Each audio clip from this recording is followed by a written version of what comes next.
Jornal Nacional está começando com as principais notícias do Brasil e do mundo.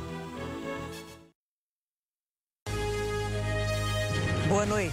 Boa noite. Trabalhadores endividados simulam 15 milhões de pedidos de empréstimo consignado. O golpe do falso advogado faz vítimas em todo o país. Uma pesquisa revela que as reservas de água doce no Brasil estão secando e num ritmo mais acelerado. Um incêndio suspende a operação do aeroporto mais movimentado da Europa, em Londres. Em meio ao impasse sobre a guerra na Ucrânia, a Alemanha aprova um aumento de gastos para se defender. A Casa Branca proíbe a ex-presidente da Argentina, Cristina Kirchner, de entrar nos Estados Unidos. Dorival Júnior convoca 4 jogadores para enfrentar a Argentina.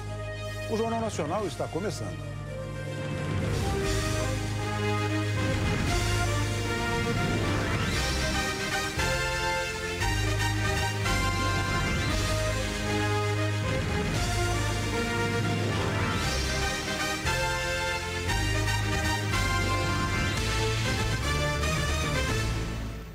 Trabalhadores com carteira assinada do setor privado passaram hoje a ter acesso ao empréstimo consignado.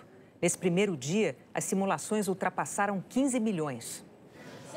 De um lado, bancos, telefônicas, empresas do varejo. Do outro, brasileiros endividados, que procuraram esse mutirão atrás de descontos, prazos maiores e juros menores. Tiraram o juro, resolvi tudo, agora vou dar entrada e pagar todo mês o que eu consegui fazer, o acordo com eles. Baratear o custo do dinheiro é um dos objetivos da nova modalidade de crédito consignado que começou a funcionar hoje.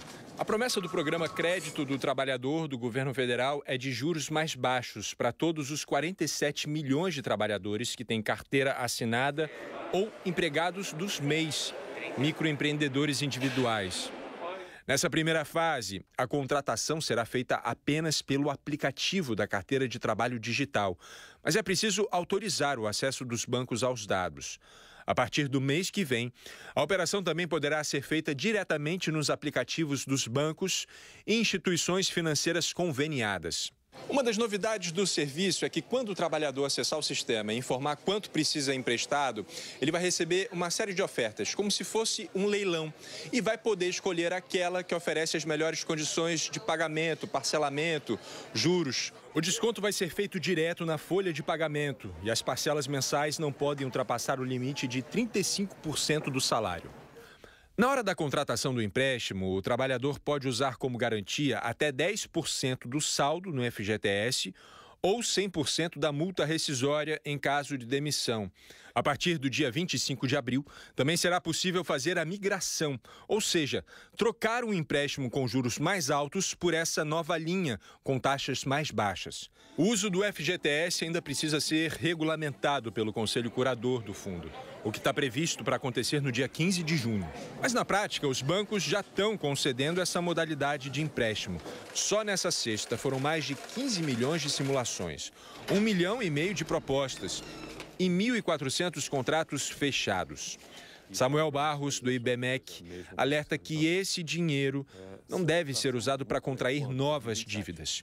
O economista também avalia que mais crédito circulando nesse momento de preços em alta pode pressionar a inflação. A gente está vivendo um país onde a inflação ainda não está controlada, você tem uma pressão de oferta dentro do mercado, o que pode provocar mais uma pressão inflacionária dentro de um cenário que hoje está um pouco descontrolado. Mas certamente vai ajudar a população que está hiperendividada a ter um crédito um pouco mais barato. Então isso pode dar um fôlego para aquela pessoa mais sofrida em termos de endividamento. Um tipo de golpe que tem feito vítimas em todo o Brasil entrou na mira da Ordem dos Advogados do Brasil, a OAB, que é combater a ação de criminosos que se passam por advogados em mensagens de celular e por e-mail. Esta servidora pública aposentada, que prefere não se identificar, tem uma doença crônica. Ganhou na justiça a isenção do imposto de renda. Esperava a restituição retroativa e recebeu uma mensagem. Uma mulher se identificou como secretária do advogado e pediu que eu entrasse em contato com ele urgente no telefone privado dele. Ela trocou mensagem com ele, que mandou cópia com detalhes do processo e disse: Vou entrar em contato com o cartório para solicitar os dados do tabelião e a guia para pagamento. A senhora prefere TED ou Pix? Pix, ela responde. E como é que a senhora pagou? Eu peguei um empréstimo. Quando se deu conta que era golpe, já havia transferido 13 mil reais para o bandido. A empresa de Maria Marta tem várias ações na justiça. Por isso, ela achou normal receber mensagem, informando sobre uma decisão favorável. Eu estou aqui no fórum, tem um alvará para ser liberado, eu vou ver se eu libero logo, já que eu estou aqui. E aí ele fala assim, vão te ligar do banco para cadastrar a conta. Quando percebeu que era golpe, já havia perdido 23 mil reais. Seria o pagamento das custas do processo. O que é indignante é que eu, vítima, fiquei envergonhada porque me achei burra de ter caído num golpe desse. Eu que nunca caí em golpe. Nunca caí em golpe. Depois eu fui deixando de ficar envergonhada e fui ficando indignada. Essas fraudes têm feito vítimas em todo o país. Gente que aguarda decisão judicial, de ação trabalhista, previdenciária ou pedido de indenização. O chamado golpe do falso advogado é convincente. Usa linguagem jurídica sofisticada. Em alguns casos, simula a voz dos verdadeiros advogados. Ainda não temos notícias da participação direta de advogados. Estamos em fase de apuração. Inclusive, nos próximos dias será debatido pelo Colégio de Presidentes de Seccionais a possibilidade de nós nacionalizarmos essa investigação, levar à Polícia Federal a reunião de todos os dados que já foram apurados, não só pela ordem, bem como pelas polícias de cada estado, para que nós façamos e acompanhemos, junto à Polícia Federal, uma investigação no plano nacional para que nós consigamos desarticular toda essa quadrilha. A OAB orienta a desconsiderar cobranças por ligações, aplicativos de mensagens e e-mails e sempre se certificar diretamente com o próprio advogado já conhecido. O que a pessoa deve fazer imediatamente é desconfiar, não necessariamente desconfiar do seu advogado ou da sua advogada, mas desconfiar desse tipo de abordagem e não adiantar sobre nenhuma hipótese, nenhum valor, até confirmar que se trata de um contato legítimo ou verdadeiro do seu advogado ou da sua advogada. A equipe de checagem do Grupo Globo encontrou um vídeo com conteúdo falso sobre febre amarela. Quem mostra pra gente é a Paula Paiva. Ela fez a checagem aqui. Boa noite, Paula. Boa noite, Heraldo. Boa noite, Renata. Boa noite para você que está aqui com a gente. Uma categoria muito comum de fake news são as tais receitas milagrosas. A gente já desmentiu aqui no Fato ou Fake dezenas de receitas caseiras que prometem curar e combater doenças como Covid, dengue e até câncer. Nos últimos dias, circulou nas redes sociais o vídeo de um homem que se apresenta como terapeuta natural, dizendo que uma receita de couve, maçã, limão, alho e mel previne e cura a febre amarela em 12 dias. Mas isso é fake. É mentira. O Fato ou Fake conversou com a infectologista Tânia Chaves. Ela é da Sociedade Brasileira de Medicina Tropical, também professora da Universidade Federal do Pará. E ela explicou que essa receita não trata nem previne nenhuma infecção viral. Vale lembrar que a febre amarela é causada por um vírus e transmitida através da picada de mosquitos infectados. A médica explicou que a única forma de prevenção da febre amarela é a vacina. Ela existe há mais de 70 anos, é segura, eficaz e pode ser tomada pelo Sistema Único de Saúde, o SUS. Essas receitinhas caseiras podem parecer até inocentes, né? Ah, mas que mal faz comer couve com maçã, limão, alho? Só que essas misturinhas supostamente milagrosas passam uma falsa sensação de segurança, o que pode fazer com que as pessoas se exponham mais à doença. Além disso, alguém que acredita estar se tratando ao tomar essa receita pode adiar a ida à uma unidade de saúde, onde aí sim vai receber tratamento profissional. Você já sabe, né? Para não cair em fake, fica de olho aqui em todas as nossas checagens. Vai na loja de aplicativos do seu celular, digita G1 e baixa o nosso app. Heraldo, Renata. É isso, Paula. Prevenção contra a febre amarela só com vacina. Obrigada. E falando em vacina, a campanha nacional de vacinação contra a gripe começa no dia 7 de abril. A meta é imunizar 90% do grupo prioritário. Crianças de 6 meses a 6 anos, idosos, gestantes, profissionais da saúde, professores e pessoas com deficiência ou doenças crônicas.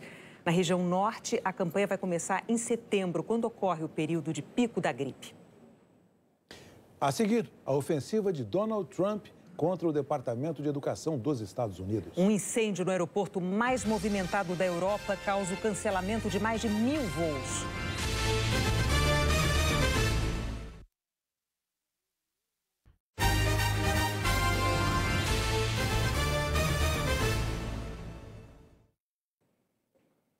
Um incêndio em Londres fechou o aeroporto mais movimentado da Europa e causou o cancelamento de mais de 1.000 voos.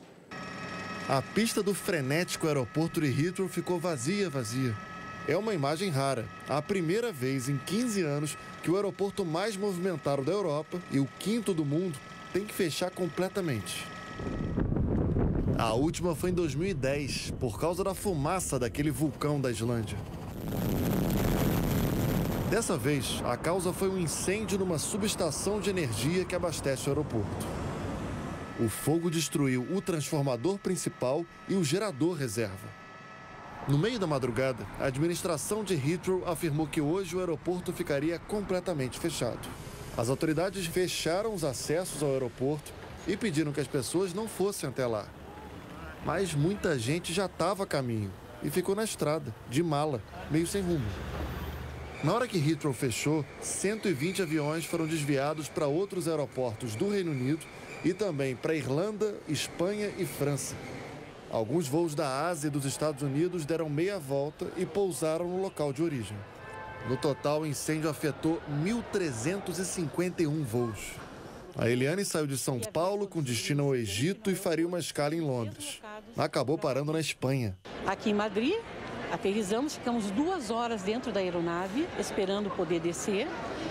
E quando descemos, não foi nos dado informação nenhuma. Esse era o movimento de aviões com voos de Heathrow na sexta-feira passada, às 8 da manhã, dia normal.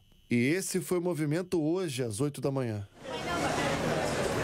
Em média, 220 mil passageiros passam por esse aeroporto todos os dias. No ano passado, foram 84 milhões de pessoas. Heathrow tem, em média, um pouso ou decolagem a cada 45 segundos. Nem na pandemia o aeroporto de Heathrow ficou totalmente sem funcionar como hoje. Na época, voos com cargas do setor de saúde, vacinas, remédios, continuaram operando. O ministro de Energia aqui do Reino Unido classificou o incêndio como uma catástrofe. As autoridades descartaram a princípio qualquer ação criminosa, mas por precaução, a divisão antiterrorismo aqui do país participa das investigações. Ainda não sabemos a causa do incêndio, disse o ministro de Energia, Ed Miliband. Nossa rede de energia nunca viu um evento como esse. É sem precedentes. No meio da tarde, as autoridades conseguiram normalizar a situação e retomaram parte dos voos. A expectativa é de que amanhã o aeroporto volte a funcionar como de costume, depois de uma sexta-feira fora do normal.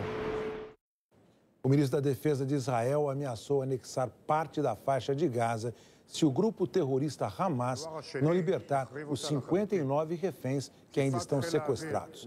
Na terça-feira, Israel retomou os ataques a Gaza depois de 2 meses de cessar-fogo. A agência da ONU, que atende o território palestino, declarou que só tem alimento para mais 6 dias. Em Jerusalém, manifestantes entraram em confronto com a polícia na frente da casa de Benjamin Netanyahu. Eles acusam o primeiro-ministro de tentar destruir a democracia do país. A Rússia voltou hoje a atacar alvos civis na Ucrânia. E diante das incertezas sobre um cessar-fogo, outros países estão aumentando os gastos com rearmamento. Não há debate mais forte hoje entre os países europeus do que a possibilidade de rearmar um continente que, depois de 2 grandes guerras, tinha decidido abrir mão das armas. Durante quase 80 anos, após a derrota nazista, a Alemanha ficou sob a proteção da OTAN. A União Europeia nasceu e se desenvolveu também com essa perspectiva, um grande mercado único. Mas a guerra na Ucrânia e a possibilidade da aliança entre os presidentes da Rússia e dos Estados Unidos estão mudando as cartas na mesa. E os países europeus pensam agora na defesa única. Hoje, a Câmara Alta do Parlamento Alemão aprovou gastos de 500 bilhões de euros para estimular o crescimento da maior economia europeia e para investir nas Forças Armadas. Também permitiu que o governo alemão faça dívidas para financiar gastos com defesa. Os líderes concordam que o bloco deve se tornar capaz de se defender até 2030 de um eventual ataque russo. Porque os Estados Unidos, que garantiam a segurança do velho continente desde o fim da Segunda Guerra, podem não estar mais interessados nisso. Às voltas com uma tentativa de trégua entre a Rússia e a Ucrânia, o presidente americano continua dizendo que Vladimir Putin quer a paz. Mas o presidente russo segue bombardeando sem piedade casas, civis e infraestrutura do território ucraniano.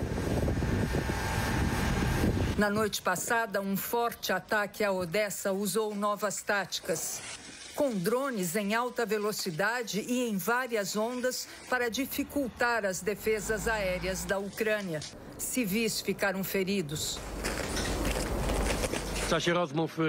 O primeiro-ministro da Polônia, Donald Tusk, diz que Putin só vai temer uma Europa armada e unida. É o método mais eficaz para se evitar uma guerra, disse o premier polonês. Também hoje, o governo americano decidiu revogar, a partir de segunda-feira, o status legal temporário de 530 mil imigrantes de Cuba, Haiti, Nicarágua e Venezuela que vivem nos Estados Unidos. Eles tinham recebido permissão do governo anterior para permanecer no país por mais 2 anos. Donald Trump assinou um decreto para desmantelar o Departamento de Educação dos Estados Unidos, criado há mais de 40 anos. Era uma promessa de campanha, acabar com o Departamento de Educação. Trump dizia que custa muito dinheiro manter a instituição e já declarou que ela era usada para transmitir ideologias radicais aos estudantes americanos. O presidente nomeou Linda McMahon, uma empresária que fez sucesso com uma franquia de luta livre, para chefiar o departamento. Ontem, Trump assinou a ordem executiva que manda McMahon tomar todas as medidas possíveis dentro da lei para fechar a instituição. O presidente sancionou o decreto ao lado de crianças sentadas em cadeiras, como numa sala de aula. Vamos fechar esse departamento o mais rápido possível. Não está servindo para nada, anunciou. Fechar um departamento que nos Estados Unidos é o equivalente ao ministério no Brasil não depende só do presidente americano. Precisa de aprovação do Congresso. Mas a medida assinada por Trump, na prática, inviabiliza a existência do Departamento de Educação. O desmonte começou na semana passada, com a demissão de quase metade dos funcionários. Trump afirma que é preciso devolver a educação para o controle das autoridades estaduais. Mas elas já têm autonomia sobre o ensino. Diferentemente do Brasil, nos Estados Unidos, o governo federal não estabelece um currículo comum a todo o país. Essa atribuição cabe aos governos locais. O Departamento de Educação administra e repassa recursos para garantir igualdade no acesso ao ensino. Ele libera verba, por exemplo, para escolas em regiões mais pobres. A agência também é a principal provedora de auxílio para universitários e administra 1 trilhão e 600 bilhões de dólares em empréstimos estudantis. Além disso, supervisiona o cumprimento de leis federais. Em entrevista ao Jornal Nacional, o professor de Ciência Política e Educação da Universidade de Colômbia, Jonathan Collins, diz que esta é uma preocupação. Por exemplo, se um aluno sofria algum tipo de discriminação racial em uma escola, o departamento poderia ser acionado e iniciar uma investigação. Agora temos dúvidas sérias se isso vai acontecer, explicou. Outra incerteza é sobre a continuidade de programas para estudantes com deficiência. Trump afirmou que vai entregar iniciativas de alimentação estudantil e empréstimos para outras agências do governo. Esta mãe, que participa de uma organização que ajuda alunos de baixa renda, teme que o fim do financiamento federal do departamento aumente a desigualdade. Quem tem mais recursos vai colocar seus filhos em escolas com mais dinheiro, mas e aqueles que não têm a mesma condição? Questiona. A seguir, as reservas de água doce do Brasil estão secando e num ritmo mais acelerado.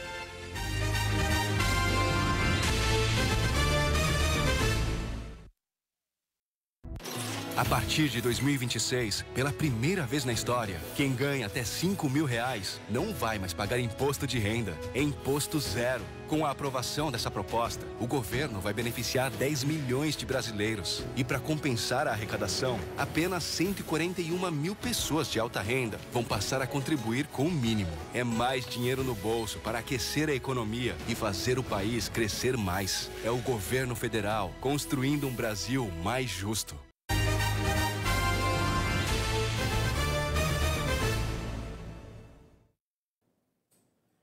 Na véspera do Dia Mundial da Água, um estudo trouxe um diagnóstico preocupante sobre a situação dos nossos rios. O que os olhos veem, os ambientalistas confirmam. Não houve avanço na qualidade da água dos rios monitorados pela Fundação SOS Mata Atlântica. O estudo acompanha a situação em pontos de coletas de 112 rios em 14 estados brasileiros. Em 2024, nenhum deles apresentou qualidade ótima. Em apenas 7,6%, a classificação foi boa. 75% ficaram na categoria regular, quando já há algum comprometimento do uso da água. Em 13,8%, o quadro é ruim. E em 3,4%, péssimo. São os mesmos rios que já estavam nessas condições em 2023. Recuperar um rio demora anos, décadas na verdade, sobretudo quando atravessa áreas urbanas, como é o caso do Pinheiros, aqui em São Paulo, que tem esse volume todo porque recebe muita água dos afluentes e nem todos despoluídos. Por isso, por mais um ano, a qualidade da água aqui não mudou de classificação. A poluição continua em um nível crítico. Gustavo Veronese, coordenador da SOS Mata Atlântica, explica que a falta de saneamento é o principal problema. Quase metade da população não tem coleta de esgoto, mas os desafios vão além. Numa situação de emergência climática que a gente vive hoje, adotar somente uma solução não está sendo suficiente. Mas não é só isso, né? Tem questões relativas ao uso intensivo de agrotóxicos, a falta de proteção de nascentes, a falta de proteção de margens de rios, a falta do manejo dos resíduos sólidos urbanos. De acordo com o estudo, o esgoto despejado no Capibaribe, cartão postal do Recife, piorou a classificação do rio, que passou de regular para ruim. Quando você faz alguns passeios de barco ou até mesmo andar de ônibus pelas pontes, você vê a poluição, você sente o cheiro desagradável. Mas também dá para melhorar. Nem parece, mas essa água que corre pelo concreto de São Paulo é um pedacinho de rio. Esse é o córrego São José, é um dos afluentes do córrego Ipiranga. O Tiago, morador do bairro, monitora a qualidade da água uma vez por mês. E foi uma surpresa descobrir que o rio está mais saudável. A gente tenta fazer a manutenção, a zeladoria desse espaço e talvez isso também tenha contribuído. O plantio aqui de árvores também, ter esse esforço de olhar e ver que nós podemos tratar os nossos rios de uma outra maneira, isso é bem satisfatório para a gente. A Secretaria de Meio Ambiente do Estado de São Paulo declarou que retira lixo constantemente do Rio Pinheiros e que vai plantar 100 mil árvores nas margens. Informou também que ampliou a coleta e o tratamento de esgoto na bacia do rio. A Agência de Meio Ambiente de Pernambuco diz que fiscaliza regularmente a área próxima ao rio Capibaribe e que nos últimos 2 anos aplicou medidas contra 18 empreendimentos infratores. A Prefeitura do Recife afirmou que faz a limpeza dos canais. As reservas de água doce do Brasil também estão secando e num ritmo mais acelerado. Em um ano, os rios, lagos e lagoas do país encolheram 400 mil hectares. Uma área equivalente a quase 3 vezes o tamanho da cidade de São Paulo. A superfície de água em 2024 ficou quase 4% menor em relação à média dos últimos 40 anos. A gente hoje já fala em emergência climática, que está afetando e mudando os padrões de precipitação, os padrões de chuva em todo o Brasil. As secas extremas na Amazônia diminuíram a extensão do maior bioma do país. Mas a maior perda, proporcionalmente, foi no Pantanal, que nos últimos anos vem sofrendo com incêndios florestais e estiagem mais longa. A cobertura de água no bioma está 61% menor do que a média histórica. O MAP Biomas constatou que essa redução da superfície de água atingiu quase a metade dos municípios brasileiros. Aqui na Grande BH, o Rio das Velhas, que abastece 45% da região metropolitana, vem sofrendo com os efeitos climáticos e a ocupação desordenada. Essa redução ela vem proveniente de diversos fatores como, primeiro, a impermeabilização do solo, mais desmatamento, especulação imobiliária, empreendimento minerário, e isso, consequentemente, é refletido na calha do rio. O levantamento revela outro dado preocupante. No Brasil, as áreas naturais cobertas de água estão 15% menores. No Cerrado, por exemplo, rios e lagoas ocupavam mais da metade da superfície de água do bioma há 40 anos. O restante era formado por reservatórios de hidrelétricas, produção agrícola e mineração. Hoje, a situação se inverteu. A água em áreas artificiais é maioria. Tem um mito, né, de que temos água abundante. Essa história está mudando e a gente tem que dar atenção diferente para ela. O vice-presidente do Comitê da Bacia do São Francisco diz que a preservação dos recursos hídricos depende de ações coletivas e urgentes. Se a gente tiver que pensar em sustentabilidade, né, hídrica para nós e para as gerações futuras, nós temos que começar a agir agora com políticas que realmente levem em consideração já essas restrições que a gente está vivendo. A Eliana vai contar para a gente agora como fica o tempo amanhã em todo o país. Eliana, boa noite. Oi, Renata, boa noite para você, para o Heraldo e boa noite para você. A previsão é de menos chuva nesse primeiro sábado do outono e as pancadas mais intensas podem atingir só 3 áreas. Parte do litoral do Espírito Santo, a região central do Piauí e do Maranhão e o trecho da Ilha do Marajó até o Amapá. Entre as capitais, somente Macapá pode ter chuva forte, segundo os meteorologistas. Eles preveem pancadas mais fracas e isoladas, onde o mapa está azul. Expectativa de tempo firme o dia todo e com sol forte, do sertão do Rio Grande do Norte ao extremo norte de Minas Gerais, também do sul de Minas a Mato Grosso do Sul e em quase toda a região sul. Em Porto Alegre, calor de 33 graus à tarde, a mesma temperatura de Campo Grande, que já amanhece quente, com 24 graus. Muito diferente de Curitiba. Por lá, amanhã cedo, faz frio de 14 graus. Depois os termômetros sobem para 28. Em Florianópolis, chegam aos 30 graus. 30 também em São Paulo, no Rio de Janeiro e em Vitória. Em Brasília, 27. Em Belo Horizonte e São Luís, 28. Em Palmas e Goiânia, 29 graus. 32 em Cuiabá, em Salvador, no Recife e em Teresina. Em Boa Vista e Porto Velho, 33 graus. Esquenta também no litoral de São Paulo. Em Guarujá, na Baixada Santista, 28 graus com sensação de mais, de 31. Na Praia do Tombo, ondas em torno de 1 metro. É mar calmo. E ventos de 15 km por hora, para refrescar. Atenção ao índice ultravioleta muito alto. Tem que reforçar o filtro solar. Para encerrar, São Paulo e Porto Alegre nos próximos dias. As temperaturas tendem a ficar altas, especialmente durante a tarde. Na capital paulista, no domingo, deve fazer 31 graus e tem risco de temporal, esses 25 milímetros de chuva. Condição que persiste na segunda-feira, com máxima de 27 graus. Na terça, as instabilidades diminuem e faz quase 30 graus de novo. Na capital gaúcha, 33 graus no domingo. E a tendência é de tempo mais instável lá para terça-feira. Heraldo e Renata. Obrigada, Eliana. Bom fim de semana para você. A seguir, o técnico Dorival Júnior convoca 4 jogadores para a seleção. Uma imagem desaparecida por décadas volta para casa em Minas Gerais.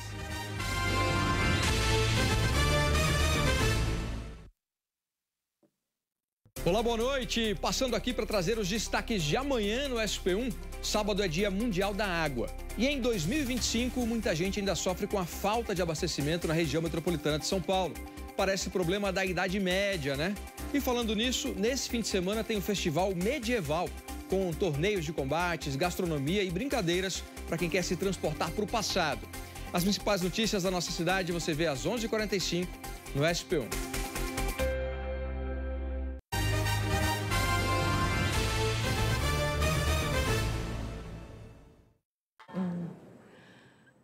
imagem esculpida no século XVIII, furtada e desaparecida por décadas, voltou para casa na cidade histórica de Diamantina, Minas Gerais.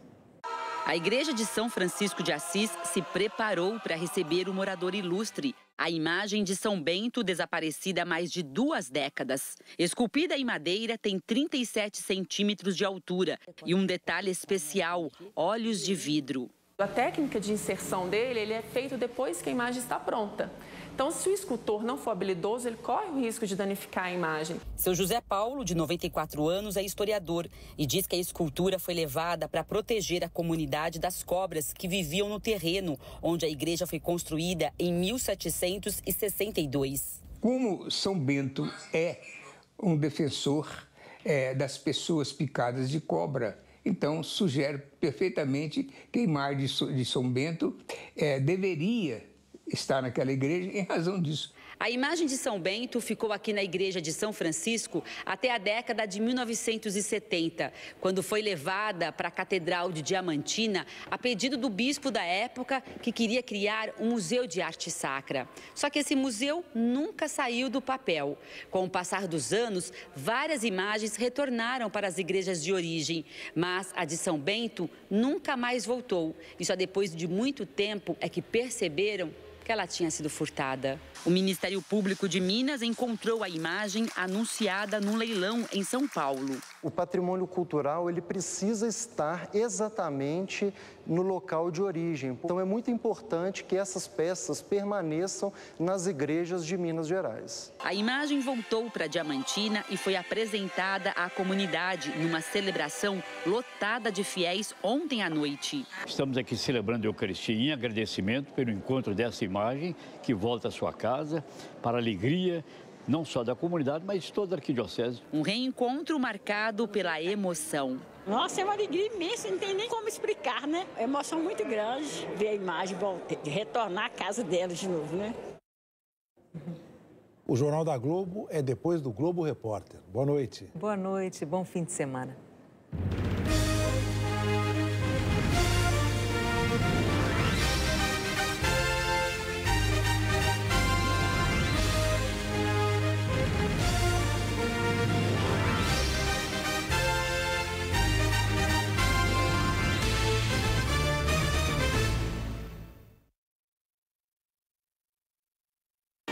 Jornal Nacional. Oferecimento Nubank Ultravioleta. Tudo para a sua vida fluir como deveria.